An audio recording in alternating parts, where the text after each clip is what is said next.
오늘 우리가 읽은 본문 갈라디아서이죠. 갈라디아서는 바울이 이 갈라디아 지역, 지금의 터키 남부 지역에 있는 더베, 이고니온, 루스드라, 또 안디옥이 속해 있던 이 지역의 여러 교회들에게 보낸 편지입니다. 바울은 전도 여행 중에 갈라디아 지역을 두루두루 다니면서 복음을 전하고 교회들을 세웠습니다. 바로 이 갈라디아 지역에 그가 세운 이 교회 성도들을 향해 이 편지를 써서 보낸 것이죠. 당시에 갈라디아 지역의 이 교회들에는 바울이 전한 복음이 아닌 다른 복음, 거짓 복음을 전하는 이단들이 침투해 있었습니다. 바울은 오직 믿음으로 구원을 얻는 이 복음, 진정한 복음을 전한 반면에 이 이단들은 율법의 행위와 할례로 구원을 얻는다는 이 유대주의적인 이단 사상을 퍼뜨리고 있었죠. 바울은 바로 이 거짓 복음, 거짓 교사들을 경계하며 다시 바른 복음을 가르치기 위해서 이 갈라디아서를 쓴 것입니다. 그래서 이렇게 성경의 편지 형식으로 된 서신서들이 대부분 그렇듯이 갈라디아서 역시 전반부에는 이 복음의 핵심과 복음의 정수에 대해서 잘 설명합니다. 이 부분에서 바울은 로마서에서와 같이 굉장히 논리적이고 체계적으로 복음의 진리에 대해서 설명을 합니다. 그리고 이어서 나오는 갈라디아서 5장과 이 6장, 오늘 본문인 6장에 걸쳐서는 전반부에 이 복음을 믿는 믿음과 연결하여서 복음을 그렇다면 믿음으로 받아들인 자들이 어떻게 살아가는지 성도의 삶에 대해서 이야기를 합니다. 오늘 우리가 읽었던 본문인 갈라디아서 6장 1절부터 10절 말씀도 이러한 성도의 삶에 대해서 실제로 우리가 믿는 자로서 어떻게 살아가는지 이야기하고 있는 것이죠. 그런데 이 서신서들의 후반부에 나오는 이러한 삶에 대한 이야기, 삶에 대한 말씀을 읽을 때에 우리가 반드시 기억해야 하는 것이 있습니다. 바로 이 삶에 대해 다루는 이 본문은 반드시 그 전반부에 나오는 복음의 핵심을 전제하고 있다는 것입니다. 후반부에 나오는 삶의 이야기는 반드시 전반부의 복음에 대한 이해와 함께 이해해야 한다는 것이죠. 믿는 자로서의 삶은 애쓰고 힘써서 반드시 그렇게 지켜야만 하고 복종해야만 하는 강제적인 법이 아닌 것입니다. 이러한 삶은 복음을 믿음으로 그렇게 그 복음을 따라 살아가는 삶이었습니다. 삶에 대한 말씀은 예수님을 믿는 자들은 반드시 이렇게 살아야만 한다라는 그런 규범적인 의미라기보다 예수님을 믿는 자는 이러한 삶을 살아간다라는 상태적인 의미라는 것이죠. 사실 아까 전에도 말씀드렸듯이 이 바울이 갈라디아서에서 말하고자 하는 핵심이 바로 그것이었습니다. 구원은 율법을 행하는 것으로 얻는 것이 아니라 오직 믿음으로 받는 것이다. 유대주의 이단들이 이야기하듯이 율법을 지켜내어서 구원을 그 행위로 얻어내야만 하는 것이 아니라는 것이죠. 갈라디아서 전체에 걸쳐서 이 바울이 이 내용을 반복적으로 이야기하고 있습니다. 그렇다면 여러분, 율법이 무엇입니까? 율법은 무엇입니까? 바울은 율법을 가리켜서 계속해서 갈라디아서에 육체의 일이라고 합니다. 육체의 일이다. 왜 율법이 육체의 일일까요? 율법은 하나님의 법이지 않습니까? 이 하나님의 법을 왜 바울은 육체의 일이라고 하는 걸까요? 바울은 하나님의 법인 이 율법 자체가 나쁘다고 하는 것이 아닙니다. 단지 그 율법으로 구원을 얻고자 하는 것, 그 율법을 지킴으로 율법의 행위로 스스로 의롭게 되고자 하는 일이 육체의 일이라고 하는 것이죠. 이렇게 스스로의 힘으로 율법을 지켜서 구원을 얻으려고 하면 어떻게 될까요? 바울은 율법으로 의를 얻고자 하는 자들, 자기 스스로의 힘으로 율법을 지켜서 구원에 이르고자 하는 이들의 모습과 그들의 삶에 대해서 갈라디아서 5장과 6장에 걸쳐서 이야기하고 있습니다. 크게 세 가지가 나오는데요. 첫 번째로 우선 6장 3절부터 5절을 한번 볼까요? 갈라디아서 6장 3절부터 5절 다 함께 읽겠습니다. 갈라디아서 6장 3절부터 5절 말씀을 읽겠습니다. 시작.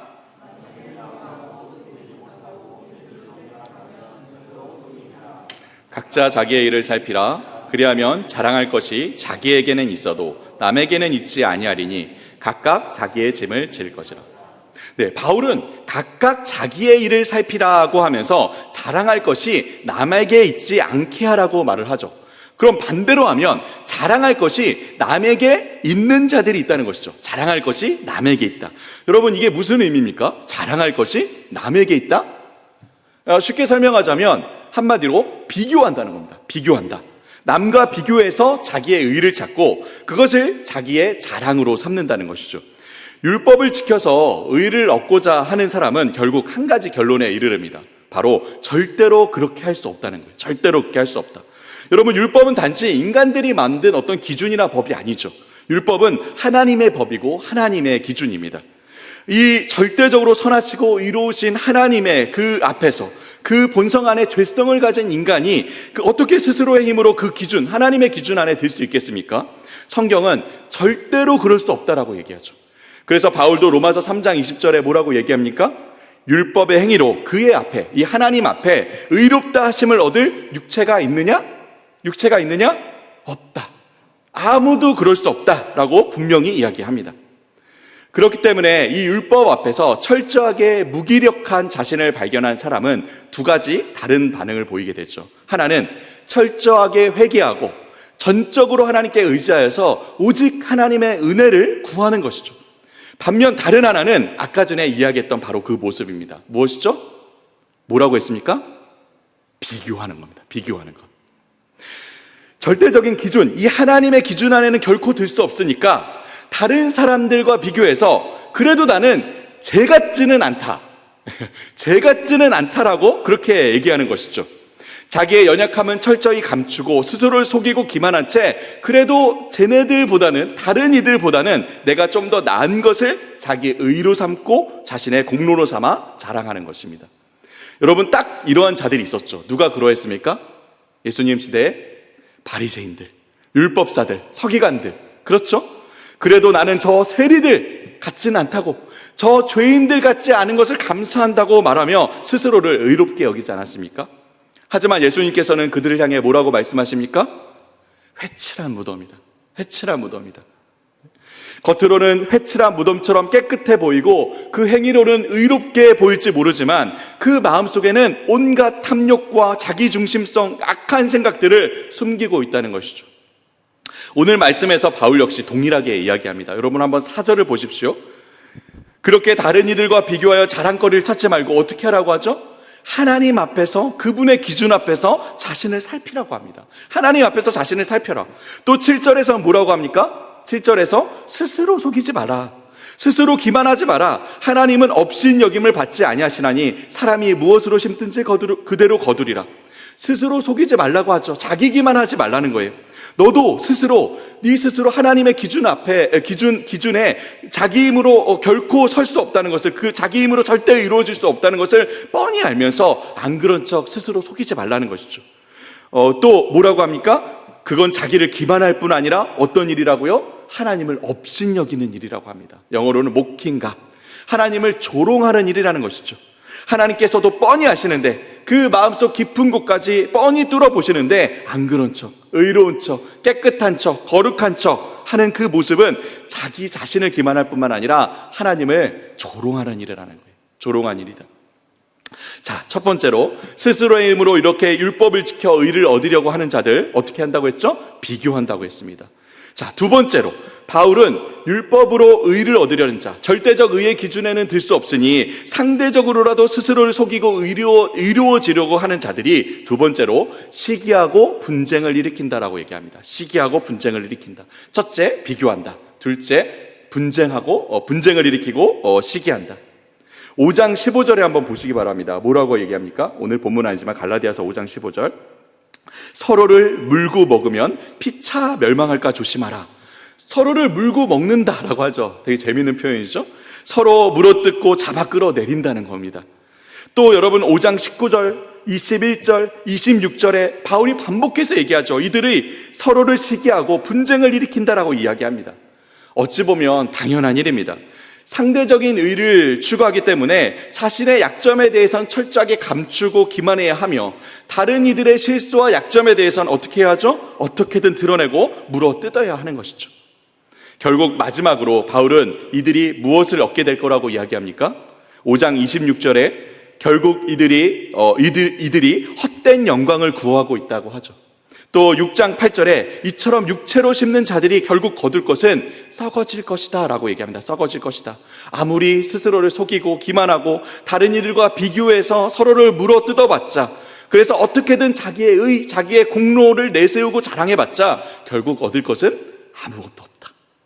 결국 그 스스로 해결하지 못하는 그 죄로 인해서 나가는 길밖에는 없다는 것입니다. 그렇다면 여러분, 반대로 믿음은 무엇입니까? 믿음으로 사는 것은 무엇입니까? 여러분, 믿음, 우리가 믿는다고 할 때 무엇을 믿는다는 것이죠? 바로 우리가 오직 그리스도의 은혜와 하나님의 사랑으로 인해 구원받았음을 믿는 것이죠. 우리의 공로가 아닌 오직 예수 그리스도의 공로로, 우리 스스로 얻어낸 의가 아닌 예수 그리스도의 의를 은혜로 전가받았다는 것을 믿는 것이죠. 우리 이번 주 내내 살펴보지 않았습니까? 그죠? 그리스도의 총체적 순종과 의의 전가. 그죠? 네. 어제 우리 안상혁 교수님께서 이 사무엘 러더퍼드의 그 감격에 찬 글을 결론으로 말씀하셨는데요. 제가 한 번 더 읽겠습니다. 감사합니다, 교수님. 네. 우리는 얼마나 무가치한 존재였는가. 그런데도 하나님은 우리를 원하신 것이다. 우리에게 입히신 사랑에 비해 우리의 값어치는 얼마나 낮은가. 하나님의 사랑과 같은 이 높은 사랑은 진흙보다는 차라리 천사들 안에 그 좌소를 마련했어야 하지 않겠는가. 우리의 이성은 다음과 같이 말할지 모른다. 가난한 자를 사는 데는 적은 돈이 들고 죄인들을 얻기 위해서는 좀 더 낮은 계획으로 충분하지 않은가. 그러나 사랑은 이렇게 말하지 않는다. 여러분, 이 복음의 핵심, 그 중심에 무엇이 있습니까? 무엇이 있죠? 오직 은혜요, 오직 사랑입니다. 예수 그리스도의 십자가로 인해 우리가 죄로부터 구원받았고, 예수 그리스도의 순종으로 인해 우리가 의롭게 되었습니다. 여기에는 어떠한 행위도, 어떠한 공로도, 어떠한 자랑도 들어있지 않습니다. 오직 100% 그리스도의 은혜이고 100% 하나님의 사랑이죠. 바로 이것이 바울이 갈라디아서 전반부에 말하는 그 복음의 핵심이자 정수이죠. 따라서 이러한 하나님의 은혜를, 그리스도의 사랑을 믿음으로 받아들인 자의 중심, 그 마음에는 무엇이 가득 차 있겠습니까? 무엇이 가득 차 있죠? 바로 그것이죠. 은혜와 사랑. 은혜와 사랑. 하나님으로부터 받은 그 엄청난 은혜와 사랑이 그 마음속에 가득 채워져 있는 것이죠. 그리고 그 사랑이 마음속에만 머물러 있는 것이 아니라 하나님을 향하여, 또 사람들을 향하여 흘러갑니다. 그렇게 오늘 본문과 같이 믿는 자들로서의 삶의 모습들이 드러나는 것입니다. 5장 22절, 23절 우리 잘 아는 말씀이죠. 이 성령의 열매들, 사랑과 희락과 화평과 오래 참음과 자비와 영상과 충성과 온유의 절제, 이 성령의 열매들이 그 마음에 넘쳐나는 사랑으로 인해서 도저히 막을 방도가 없을 정도로 자연스레 삶을 통해서 맺혀지게 되는 것입니다. 마치 나무가 뿌리를 깊이 내리고 있으면 열매가 저절로 열리는 것처럼 우리도 하나님의 그 사랑과 은혜에 깊이 뿌리를 내리고서 이 성령의 열매들을 저절로 맺게 되는 것이죠. 여러분, 오늘 말씀을 다시 한번 살펴보시기 바랍니다. 율법으로 사는 사람과 얼마나 대조적입니까? 율법으로 사는 사람은 연약한 자, 이 넘어지는 자가 나타났을 때 어떻게 한다고 했죠? 자기의 의를 어떻게든 드러내야 하니까 어떻게든 그들을 물고 먹고 잡아 끌어내린다고 했죠. 작은 티 하나까지도 어떻게든 이잡듯이 찾아내어서 비난의 화살을 쏘아대는 것입니다. 하지만 믿음으로 사는 사람은 여러분 1절에 뭐라고 합니까? 갈라디아서 6장 1절, 온유한 마음으로 그 사람을 받아들이고 바르게 세워준다고 말을 하죠. 또 율법으로 사는 사람은 자기의, 자기 공로, 자기 사랑, 끊임없이 자기 자신, 나, 바로 내가 그 마음의 중심에 있습니다. 하지만 믿음으로 사는 사람은 무엇라고 합니까? 2절에 보십시오. 서로의 짐을 져준다고 합니다. 그 마음에 넘쳐흐르는 사랑으로 서로를 향해 사랑의 짐을 져준다는 거예요. 또 6절을 보십시오. 가깝게는 말씀을 가르치는 자들을 향해, 그리고 믿음의 형제자매들을 향해 선한 것들을 함께 나눈다고 하죠. 또 10절에 기회가 있을 때마다 포기하지 않고 사랑으로 선한 일들을 한다고 합니다. 왜이죠? 왜 이렇게 하는 겁니까? 그 마음속에, 그 중심에 이 그리스도의 은혜와 사랑이 가득 차 있기 때문입니다. 사실 바로 이것이 율법의 핵심 아닙니까? 처음 이야기했듯이 예수님을 믿는 그리스도인으로서의 살아가는 삶은 결코 애쓰고 힘써서 반드시 지켜내야 하고 복종해야 하는 강제적인 법, 강제적인 삶이 아닙니다. 이런 삶은 복음을 믿음으로 그 마음에 사랑이 가득하여 자연스럽게 사라지는 것이죠. 하나님의 말씀을 따라 사는 삶은 예수님을 믿는 자는 반드시 이렇게 살아가야 한다는 의미가 아니라 예수님을 믿는 자는 이러한 삶을 살아간다는 의미라는 것이죠. 따라서 예수님께서도 뭐라고 하셨습니까? 오늘 말씀은 아니지만 여러분 마태복음 22장 말씀을 한번 찾아볼까요? 마태복음 22장입니다. 마태복음 22장 36절부터 40절 말씀 다 같이 함께 읽어보겠습니다. 마태복음 22장 36절부터 40절까지입니다. 36절부터 40절까지 시작. 선생님, 율법 중에 어느 계명이 크니까? 예수께서 이르시되 내 마음을 다하고 목숨을 다하고 뜻을 다하여 주 너의 하나님을 사랑하라 하셨으니 이것이 크고 첫째 되는 계명이요 둘째도 그와 같으니 내 이웃을 내 자신같이 사랑하라 하셨으니 이 두 계명이 온 율법과 선지자의 강령이니라. 여러분, 우리 모두 잘 아는 말씀이죠. 율법이 뭐라고 예수님께서 말씀하십니까? 하나님을 사랑하고 이웃을 사랑하는 것, 이것이 온 율법과 선지자의 강령이라고 말씀하시죠. 율법의 핵심은 그것을 지켜내야 하는 행위가 아닌 그것을 행하는 그 마음의 동기에 있다는 것입니다. 바로 사랑이라는 것이죠. 하지만 바리새인과 율법학자들은 그 율법의 근본 정신인 이 사랑은 잃어버린 채로 그저 껍데기인 행위만을 붙들고 있었던 것이죠. 행위만 남고 그 행위의 근원이 되어야 할 사랑, 하나님을 향한, 이웃을 향한 사랑은 잃어버리고 만 것입니다. 그러니 법을 지키기 위해서 애쓰고 힘쓸 수밖에 없는 것이고 그 애씀과 힘씀이 자기 자신의 의와 공로와 자랑으로 남게 되는 것입니다. 또 어떻게든 세리나 죄인, 율법을 지키지 않는 죄인들, 실수하여 범죄하고 넘어지는 자들을 물어 뜯고 깎아내리고 자기 자신의 의를 드러낼 수밖에 없는 것이죠. 하지만 믿음으로 사는 사람, 그 마음에 그리스도의 사랑으로 가득 찬 사람은 자연스럽게 그 사랑의 열매를 맺게 되는 것이죠. 삶 속에서 성령의 열매들을 맺게 되는 것입니다. 그리고 이러한 자들을 향해 바울은 8절에 뭐라고 얘기합니까? 8절에 무엇을 거둔다고요? 영생을 거둔다. 영생을 거둔다. 여러분, 여기 영생을 거둔다는 말이 단지 죽어서 천국 간다는 말이 아니죠. 이미 이 땅에서 그 천국 백성의 그 모습, 그 삶이 시작된다는 것입니다. 영생의 삶, 천국 백성으로서의 삶이 이미 이 땅에서, 이 세상의 삶 속에서 시작되는 것입니다. 사랑하는 여러분, 갈라디아서 3장 3절을 함께 읽겠습니다. 갈라디아서 3장 3절. 갈라디아서 3장 3절 말씀입니다.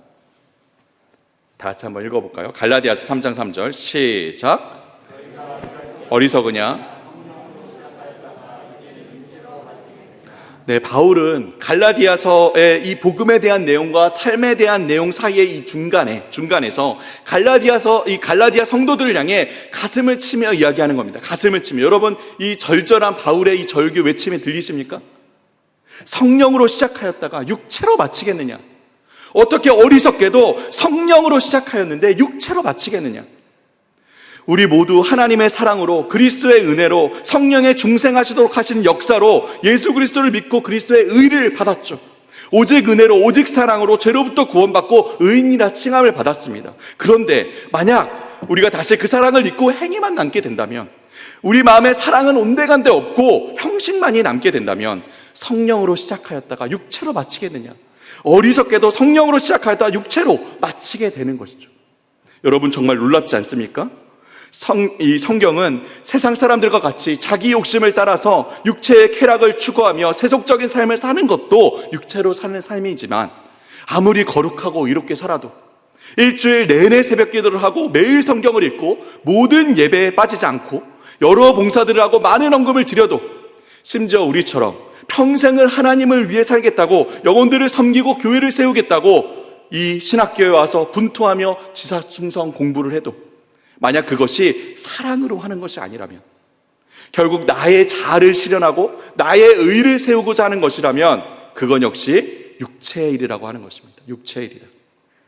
그 일을 통해 하나님과 사람을 사랑하고자 함이 아니라 그것을 통해 나를 드러내고 나를 자랑하고 남은 깎아내리고 분쟁을 일으키고 서로 물고 뜯고 분쟁을 일으킨다면 그 일도 역시 육체의 일이라는 것입니다. 그렇게 또한 5장 25절에 바울이 외치는 겁니다. 뭐라고요? 성령으로 살면 성령으로 행하라. 성령으로 살면 성령으로 행할지니, 오늘 말씀 설교 제목이죠. 성령으로 살아났으면 성령으로 계속해서 살아가야 한다. 성령으로 천국 백성으로서의 삶이 시작되었으니 우리 마음속에 가득 채워진 그 그리스도의 사랑으로, 성령으로 천국 백성의 삶을 살아가라는 것이죠. 사랑하는 여러분, 말씀을 맺겠습니다.